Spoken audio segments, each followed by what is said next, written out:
about it, our history and what the facts are, what the truth is. It's long overdue in that we should have been doing this many, many years ago, but we did start last year. This is the second one. And it is an exciting opportunity for those of us in education to come and be with other people of like-mindedness in the effort to really make a difference in telling truth to children. These people have come from all over the country, far more than this land, and I think that the temperature is right for a new shift, and surely the request to infuse African material into the curriculum is just a legitimate one, and everyone should be kind of excited about that. I like that I'm seeing more of an integrated session with other ethnic groups here. I think it's very important that this not be something for us, but also something for them. All the people here are committed. I think that we need to spread this out into the larger sector by involving perhaps more people from the private sector, the corporate world perhaps. Oh my goodness, it just reinforced what I believe, that we have a history to be proud of, and we need to let as many people know about it as possible. I have a large family in the world, and I'm very glad to be in the world at this juncture in African history. Once I began to lose my sight, it was a supreme tragedy because I grew up in this state and I read books, mostly books from white people I worked for, who had good libraries they didn't use. So therefore, when I took the books home and they didn't miss them, I didn't bring them back.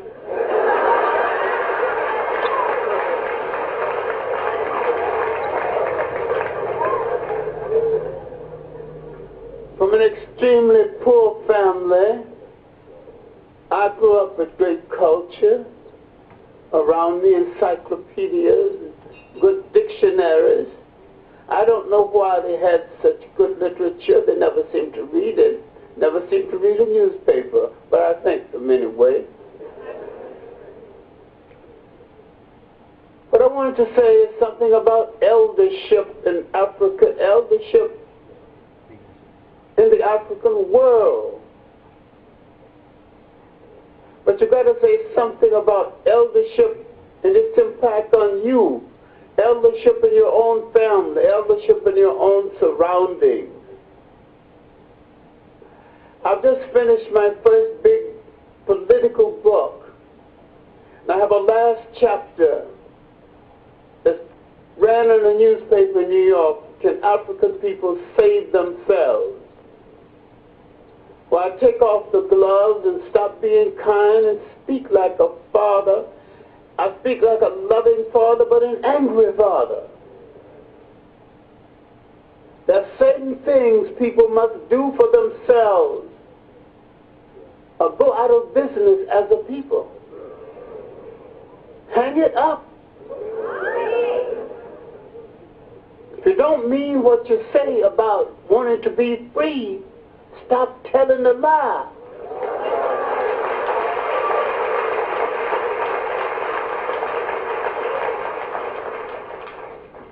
If you're going to be free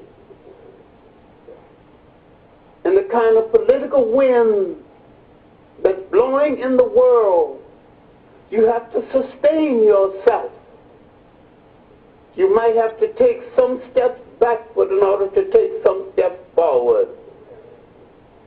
You might have to look back and realize that you have killed off a lot of messengers because you couldn't understand the nature of the message, because the message made you responsible.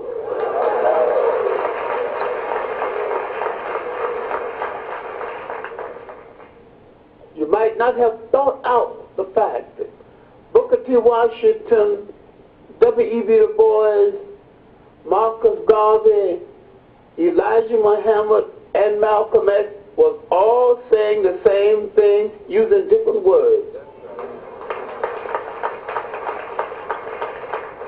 And there's no debate about which one was right because all of them were right. Talking about self-reliance. But before talking about eldership, I got to look at eldership in my own family. Because I grew up in a family where eldership was a very respected thing. And my great-grandmother was the Supreme Court.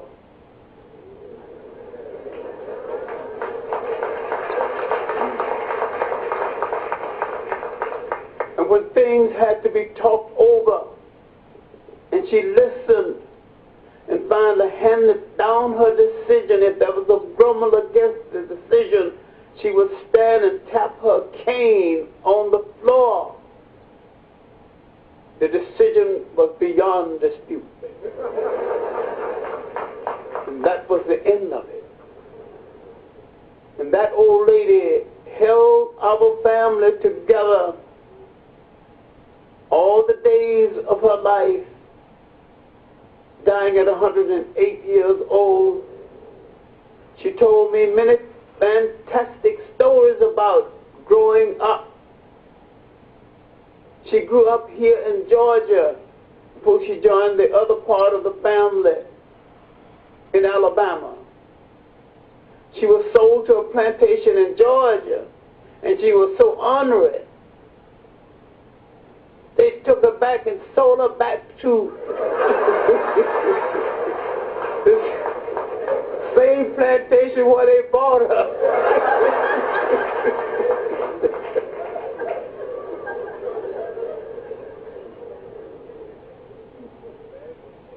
She was in Georgia when Sherman was burning down Atlanta, and she swore she saw him.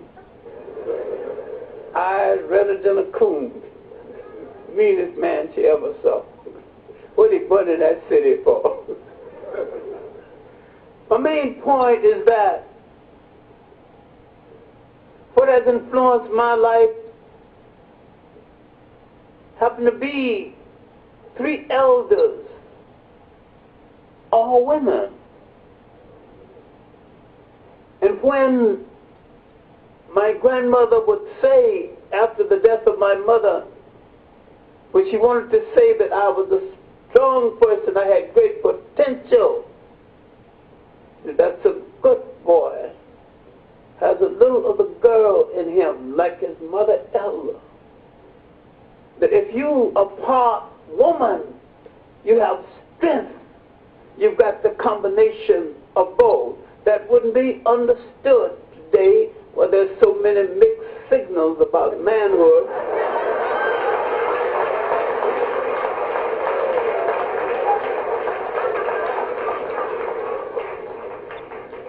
But those first 2 deities were both gone by the time I reached 5th grade and encountered a teacher, Evelina Taylor, the most remarkable teacher I've ever seen in all my life, one who had the greatest influence on my life.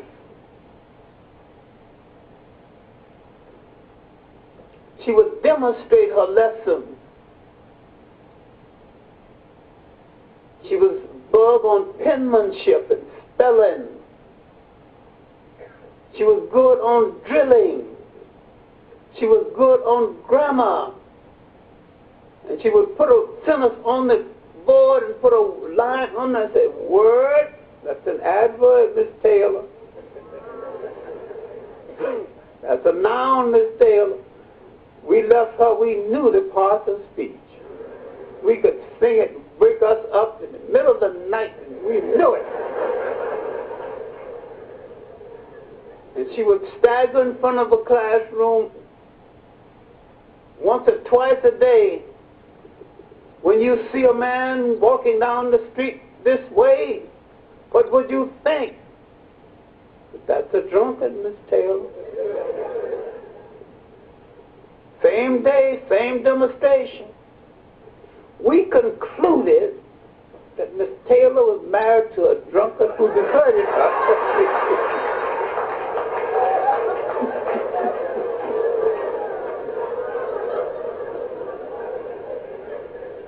We never thought Miss Taylor was ever a baby. We never thought Miss Taylor was ever a teenager. We thought Miss Taylor arrived in the world just the way she was. But one thing she instilled in me, the love of the classroom. And once I entered teaching on a regular basis and became chairman of my department and head of several organizations, I knew what I wanted to do most, be a great classroom teacher.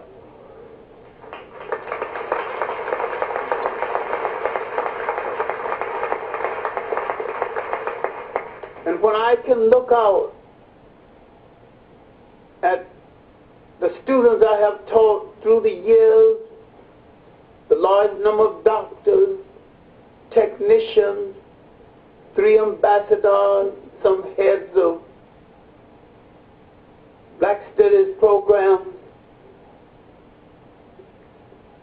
Only a few weeks ago, some students said that you don't believe in the European concept of heaven or hell. Where you going to go when you die? I said, I ain't going no place. I'm going to stay right here. The physical body of the man is going, but I've left enough minds behind and indoctrinated enough minds. They don't carry on.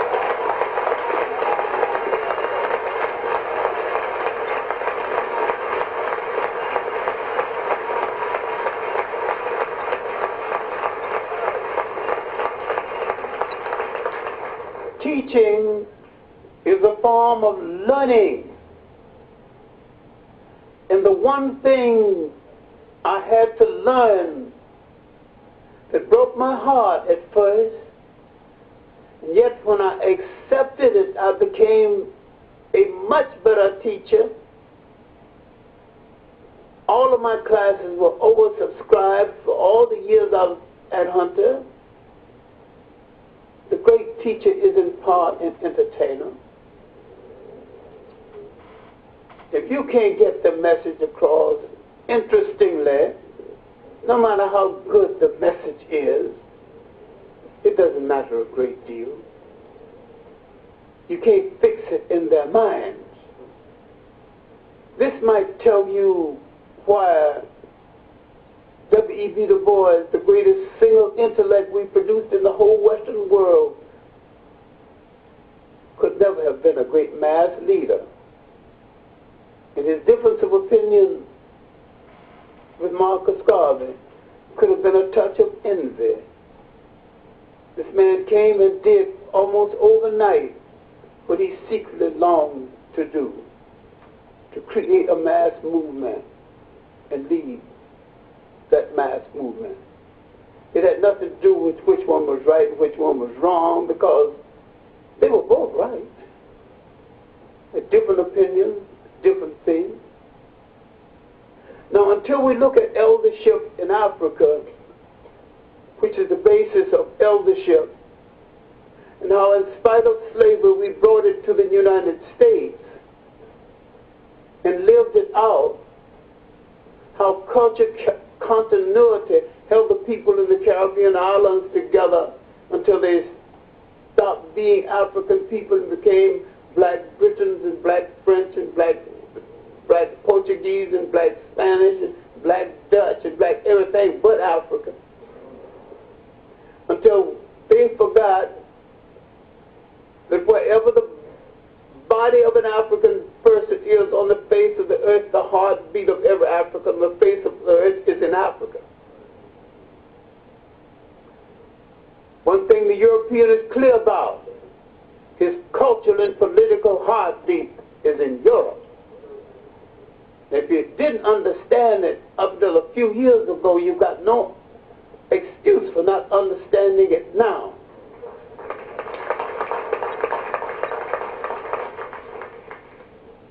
And if you have gone like Saturday night, ladies of the evening, searching out European solutions for your problem, you now know how wrong you are, because Europeans have no solutions for European problems. Both capitalism and communism has failed. Democracy and Christianity has failed. I'm not saying I don't believe and you can't use any of them. You can use all of them, but if you use only a European interpretation of them, then they will fail for you too.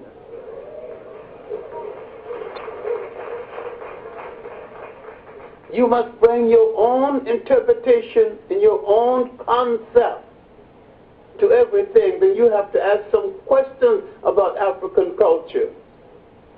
Why is it that over half of human history was over before Africans knew that a European was in the world? How is it that Africans can build enduring societies that last thousands of years?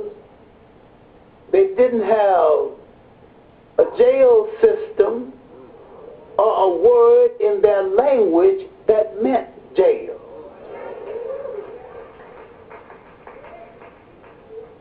How is it that the African had great spirituality and had no word in their language that meant G-O-D, God? And yet, he was more spiritual in his approach to the universe than the European has ever been or could be.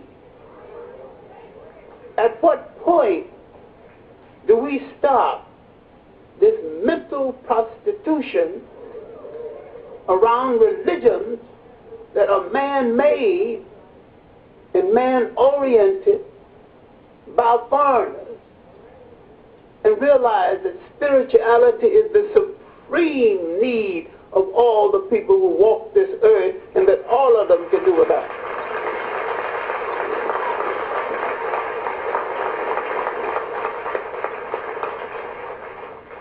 And that all religion is artificial. When you look at the major organized religions of the world, they are all male chauvinist murder cults.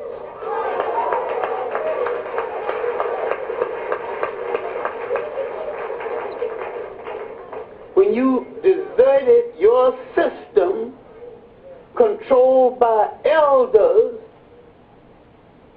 where the elder was literally the Supreme Court of your family, and began to go into the civil nonsense of the Europeans, you missed the point, because the court system, the customary court system, was not based on European-type evidence. It was based on whether you violated the custom that governs the entire group. And if you violated the custom that governs the entire group, then you have endangered the whole group. And the entire group have a right to call you to task. The leaders, the court was the elders. The electing of a king was the elders, the elder women, the elder men. And yet the lowest and the youngest person could communicate and get his word passed forward. The Africans never used the word democracy, and yet he was democratic. He never found any religious fakeries shouted to the world, I am my brother's keeper. He just kept it.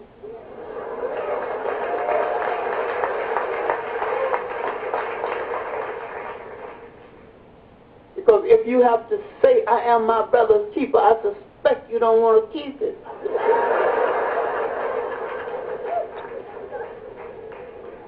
It is time that we study these old systems and study our own family and how we use the concept of the elders in our family.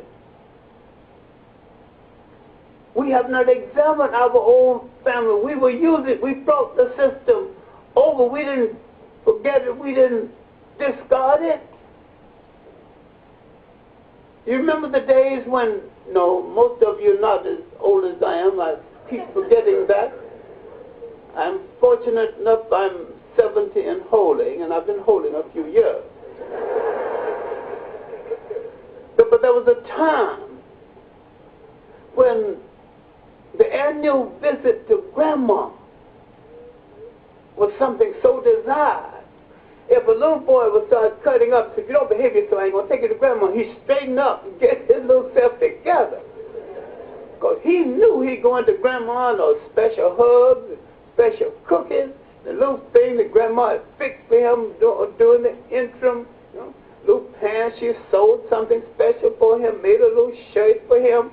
I mean, a visit to Grandma, the elder, and to Grandpa, who you're going to fiddle around with him and joke around, josh him around and carry him on his head.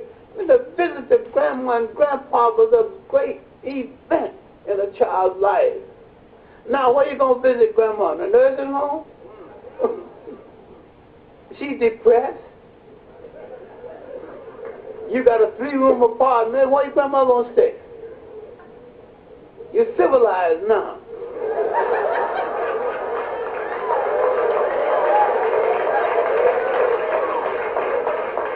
You got rid of the one thing that would have done you more good, because she related to the children, she related to you, she related to all those nieces and nephews, and she could pull a girl aside and know what she's misbehaving or not and ask her the obvious questions. Tell her, don't let that boy touch you in a certain way now. In other words, keep your dress down. And Grandma can say it in such a way, you'll be afraid to think about it. See what we have lost here in this country, the whole concept of eldership. Now, the most successful slave revolt that we've developed outside of Africa was really in the Caribbean islands. And you study Boatman and the Haitian revolt, you study eldership. So Kojo in the Maroon revolt in Jamaica, you study eldership. So the Kofi in the Babis revolt in Guyana, you study eldership. Then you go to Africa and you study eldership again, that continues. When you study the Zulu Wars, you study Mzalagiza broke from Chaka to find the second Zulu Empire.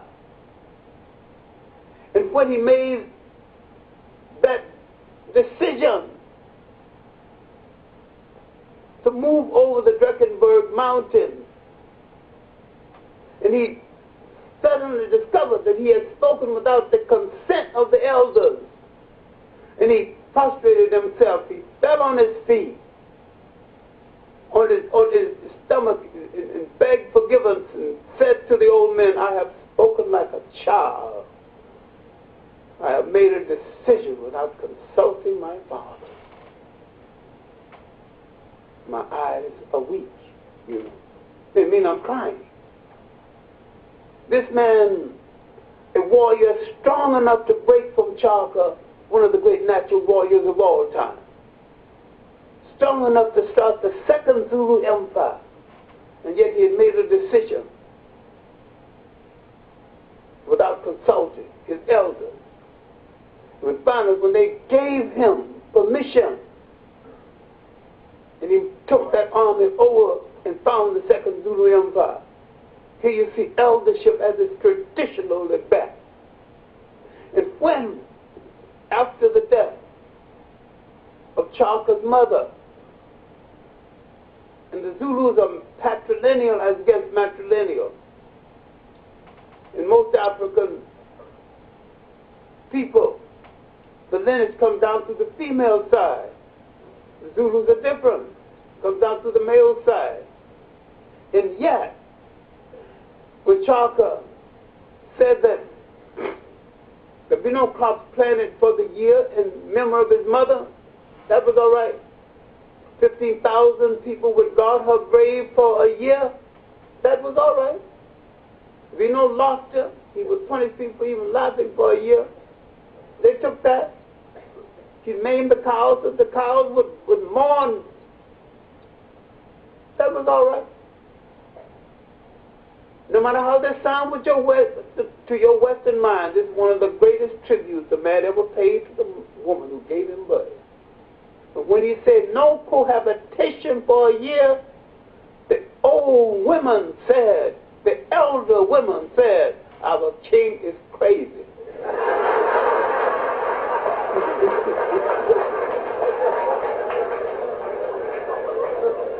We must get rid of him now. And in a patrilineal society, the women made the decision to ceremoniously put Clarke to death. The important is the fact that the decision to ceremoniously put Clarke to death was made by women, the old women, the elder women in the group. Now you see how African eldership operates. I wish we'd read a little more about the Ashanti story. I lived in Ghana, but Ghana is my home and culture headquarters in Africa. And I've set this story backwards, forward, in all kinds of ways. The story is much more beautiful than the way we know it. That day, and I'm just saying this to put a little garnish on it, when the governor demanded the golden stool, they had exiled Prempe, her cousin. And now it's 4 years later, and they're now insulting the Ashanti people again by wanting to sit on the stool because the stool is so sacred. Not even a Ashanti king sits on the stool. The word is Ashanti, not Ashanti. The British always find THs where there are no THs.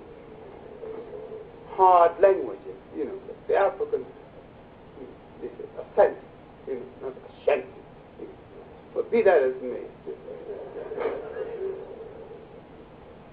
When he insulted the Ashanti people, her sword throwers, spear throwers, came to her and begged for the right to kill the king,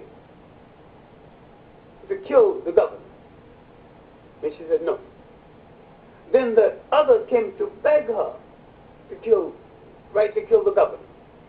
Someone asked her years later, said, inasmuch as you was going to kill the governor anyway, why didn't you give them permission?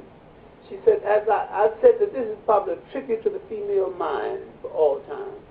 She said, as I observed the scene, my senior spear throwers were on the other side of the field, and my juniors were closest to the governor. Had I given the order to the juniors, they might have missed him. But had I given it to the seniors, with the children running around, curious about what had happened, they might have hit one of the children. So I told everybody to keep quiet. That morning, her charge to the men was a psychological charge. She was not calling the men cowards. She did not doubt for 1 minute they were going to fight for her. And I wish we'd get all of that speech in once in a while. Prepare ye men of Ashanti. I never thought you would beg for the return of your king. Then she would, you hark back too. Then she would mention the great people of Ashanti, including the great priest, Kampo Enochi, who needs separate study because he was more than just a chief. He was also the forerunner of the gynecology. Women couldn't conceive. He would have conferences with them, have a special pool for them to bathe in, and he would have a conference with the men. Not a single woman failed to conceive. What he said to the men, history leaves us no record. But every woman conceived after. And he died of his own free will. When he had completed his work, he died, leaving some gold and leaving a sword, and it was a larger story than that. But the main thing, that after that charge, and it was a charge, just like you at half session, the football coach calls in the players to charge them, do better, you know, even accuse them of wearing bloomers. Anything to make them angry enough to get back on that field and win. Because that was all that teacher was to do. She had no question about those men fighting with her. They fought with her for 9 months, not a single man refused. And they won that war. That war was won. Then a great tragedy happened. Forgotten in our history, but we better remember it because that tragedy has happened many times before.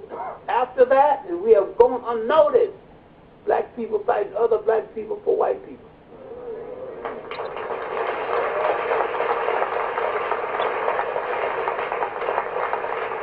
What stopped the Ashanti War was the famous West Indian Regiment.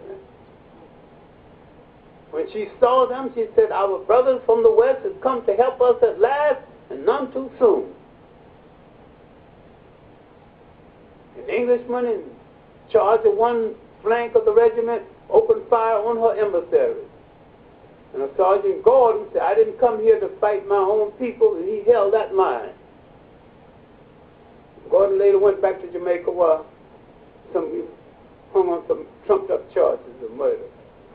It's a bigger story. I wish, but I've spent all my life researching the life of my people, and I've gone nearly every place where they lived and asked questions about this and gone to wakes and weddings and studied life and death. And eldership is something I pay particular attention to how it operates. And in my first wake in Ghana, I noticed that no one, when there's a deceased, the mourning never starts until the elder announces the death of the deceased, because the deceased is not officially dead until he says so.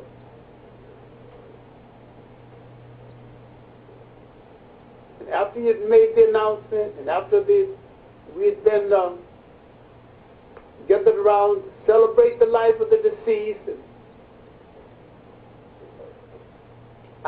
during the morning part, I fell asleep. Then I woke up and it was singing a spiritual, saying the Lord, but they were singing their language. Then I went to their elder, the Garmentia.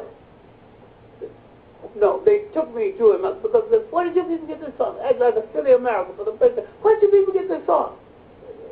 When I finally went to the Garmentia, he said, Mr. Clarke, your people left here about 300 years ago. I said, yes, sir. According to our tradition, we've been singing that song about 500 years. And he said, Mr. Clarke, where did your people get this song?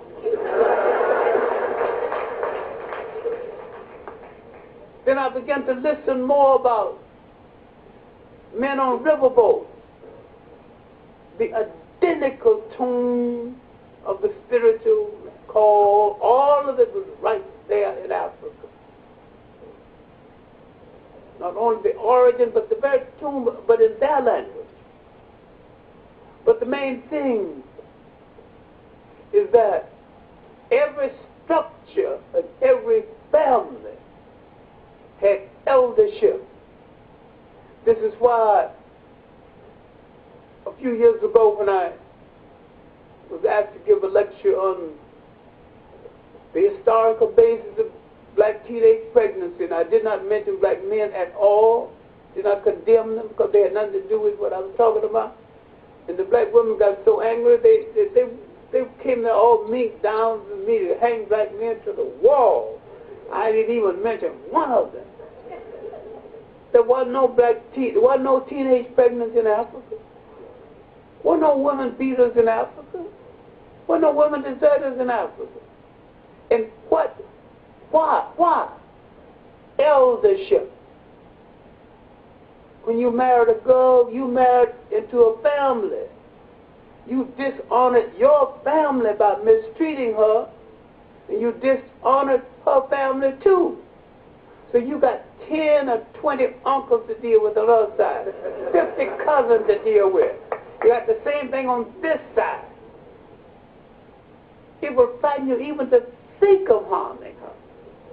Before you get your hands up, you will get it down. Because the whole concept of that eldership at the top coming together, both sides of that family, judge and jury, dealing with the situation. Because they kind of put you together in the first place because you couldn't have married without that sanction.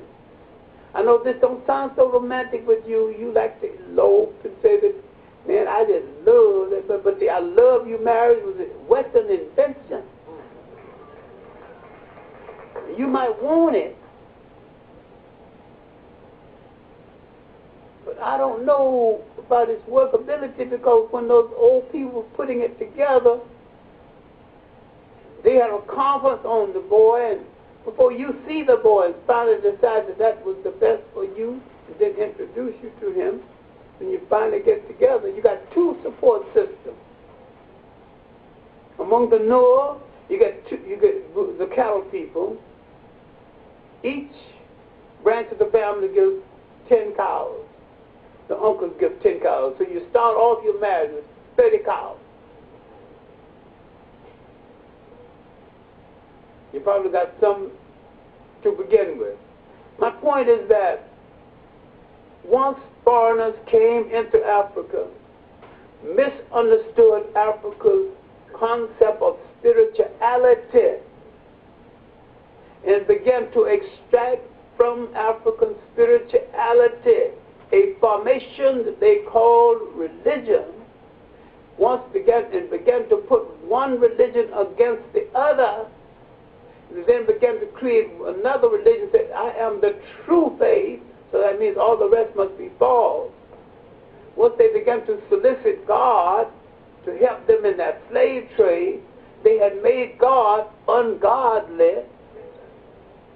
They killed African spirituality in order to create religion. Fortunately, the Africans would not let it die. And I'm saying that going back to eldership in our own family, going back to the concept of the village elder, going back to African methods of electing, going into African customary court and studying the values of a customary court, maybe we will get back some of the things that we lost. Because I think the European fears a people with a value system more than they fear a people with a fierce army.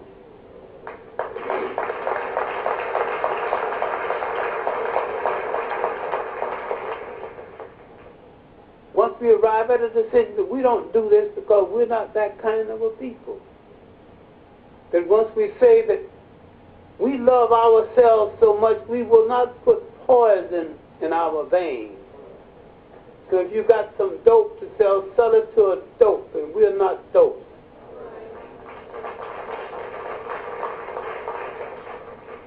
We love ourselves well enough to preserve ourselves. We will end the Saturday night massacre of blacks massacring blacks. We love ourselves so much that we will not live in slums. We will read Booker T. Washington well enough to understand what he was saying. If you live in a brick house, you should own a brick yard. Wear leather shoes, learn how to tan leather, learn how to make shoes. My main point is that our salvation might be in going back to old values, going back to good manners. When is the last time you did something to somebody and said, excuse me, please? When is the last time you said, I'm sorry about something?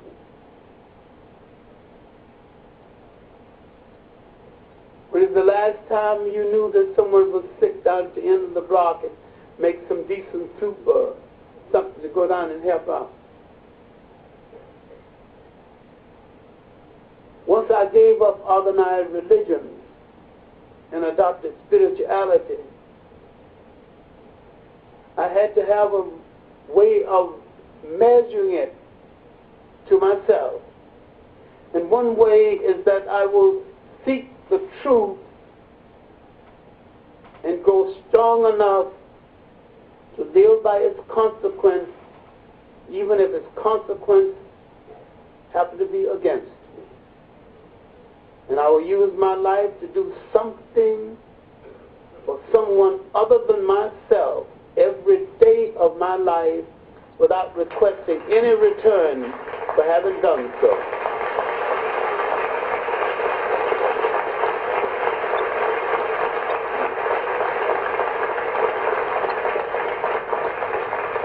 I am doing nothing but going back to an African concept. This concept came out of the concept of eldership. The African thought that there was a force in the universe that made the wind, made the ocean. And he knew that that spiritual force was in everything. All living things, trees. And that you really didn't have to go to a church to pray,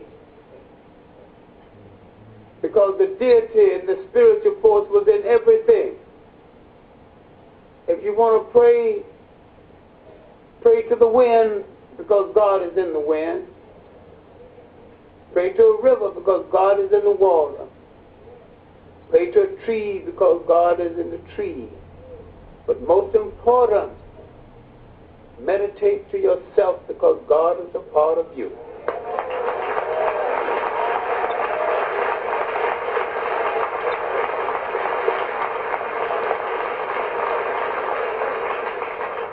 When the Europeans came to Africa and started building churches, many Africans laughed when they called it the house of God.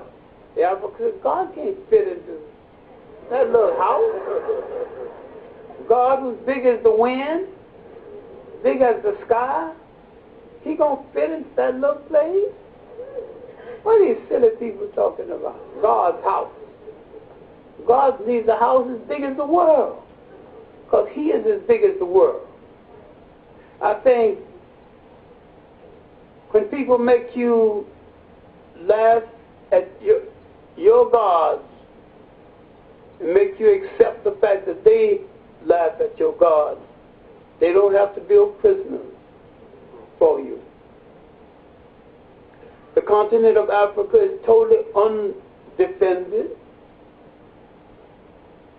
We have been a rather naive people in relationship to nation building. There isn't a truly free nation in Africa today. They're all imitation European states, and poor imitations at that. The European created the nation state.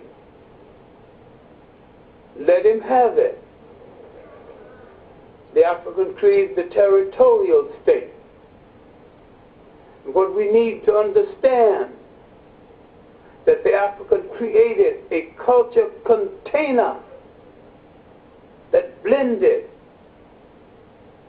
with his culture intention.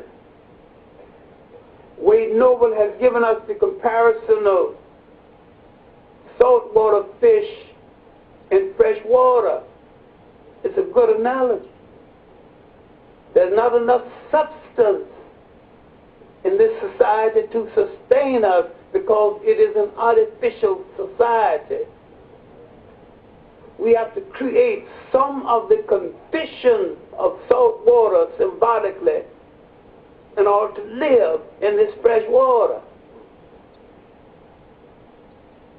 We will never thrive completely in a society that reduces us to less than human, because the European is terribly insecure.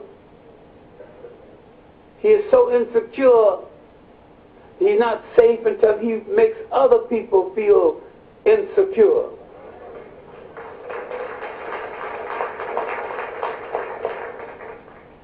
I'm saying, and I'm going to conclude with this because there really is no conclusion,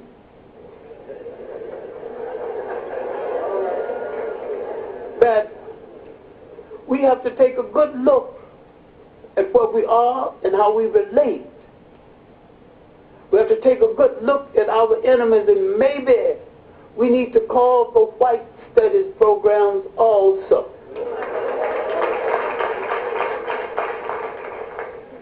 What makes a people so sick that they think they've got to dominate everything in the world?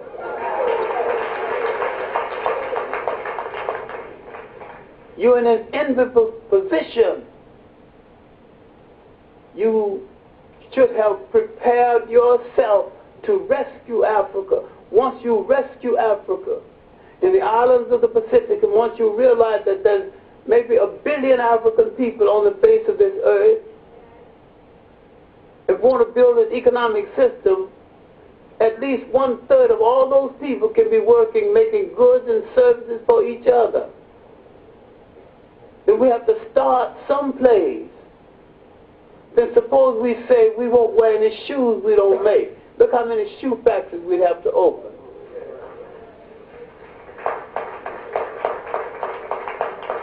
We won't eat any food that didn't come from one of our farms. Look how many farms we'd have to put in action.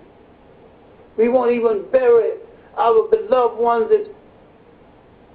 in a coffin we didn't make. We take the coffin business away from the mafia. Look how many coffin factories we'd have to have. I suggest that that is a starting point. And let's start with an item no one's looking at. Let's start by saying we will wear no underwear we don't make. Now, what excuse do you have for not taking care of that one item? Let's begin our road towards self-reliance. That one item of people who cannot make their underwear cannot rule a nation.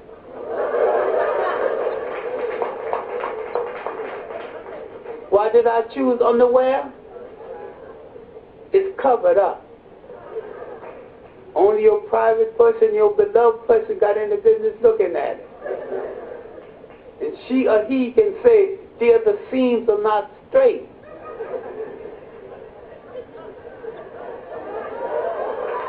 We better make better underwear.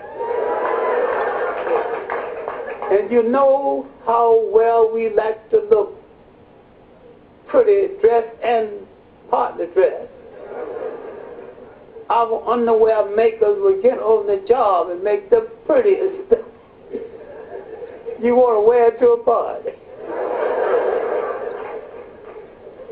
My main point is that while eldership is the basis of it all, there is no solution for us coming out of Europe because nothing the European mind devised was ever meant to do anything other than to facilitate European control over the world.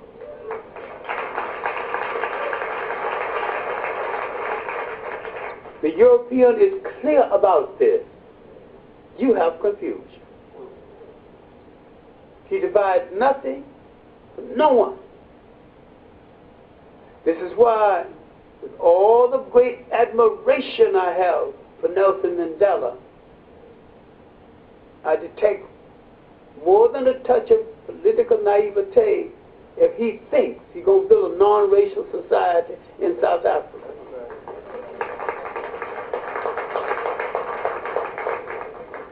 Everywhere in the world the European goes, he will rule or run. And he is clear about that. He didn't go into anybody's country for them to rule. He goes to take what he wants to. And to run it if he can't run it. The greatest imperial nation in the world today is the United States. The United States, more than any other nation, helped to kill the African independent explosion, to keep any of these nations from being stable. Now, what are we going to do? Affect a wedding between the Africans away from home and the Africans at home. The Africans in Africa might be the lock, might hold a lock to Africa's future. But I think the African away from home might have the key.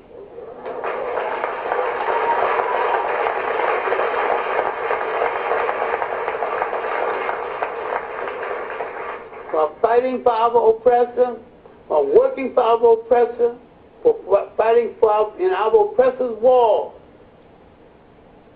we are the best trained people in the world in combined operational military technique, land, air, and sea. Living in a highly technical nation, we develop so much technology just by living here. We must combine our respective talents in a nationalist and pan-Africanist method that will change the face of Africa and subsequently the face of the world, and we can do this without conquering anyone's nation and without threatening any nation outside of the African sphere of influence. We're the only people who have that great opportunity to do that. We stand at the brink of a new age of man. We need to start that process of dynamic change. I say if you want an ally, find a mirror. And don't move from that mirror until you like what's staring back at you.